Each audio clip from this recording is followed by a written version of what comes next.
Everyone, I'm Ashish and I'm excited to share my graduate with honors project, Resume Force. Resume Force is all about making it easier to create resumes. I use technologies like Flask, SQL Alchemy, Postgres database, Next.js, TypeScript, Tailwind CSS, and many more. And I've also Dockerized my whole application.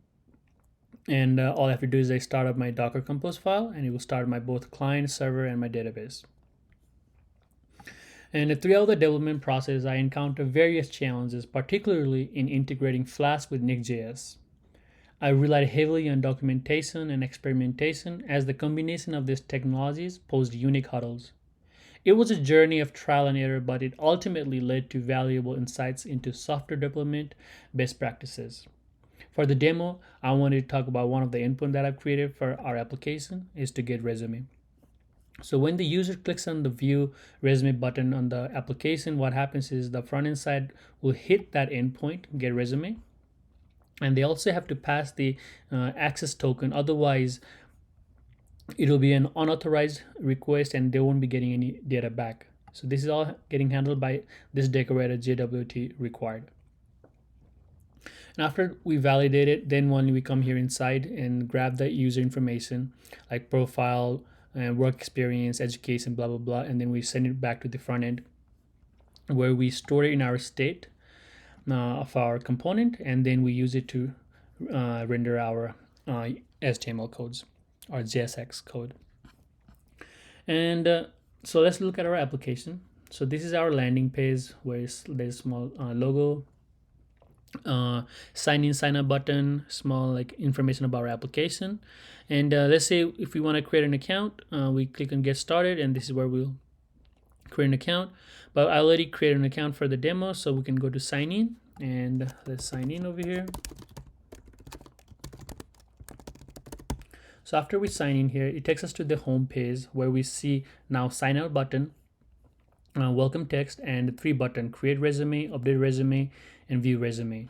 If we want to create a resume, we can click on create resume, type the information here, and let's say for work experience we can add work experience and stuff like this. And let's say description 1, and we can add another description 2, and we can also delete it like if you want.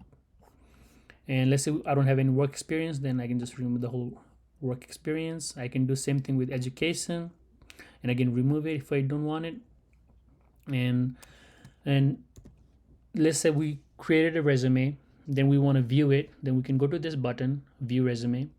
And I already created a resume for the demo, so we can look at it over here. So this is the data, these are all the data that I submitted from using that create resume form. And this is the resume we just got from that get resume request that I was talking about earlier. And let's say we want to update our website link to, I don't know, just to something. And so what we can do is go back to our homepage and click on update resume. And this is our website name. So let's say correct website. So this is my correct website. So I update here, and what I can do is click submit. Then again, it takes me back to the homepage. Then I go look at the view resume, and as you guys can see, now it says correct website. And I've also used GitHub Action for to make sure that my tests are passing every time I make a push request. And if it does not, then this is what the PR will look like. It will say it's like failing, and if it passes, it will say success. And this is all I had for the demo. Thank you for watching.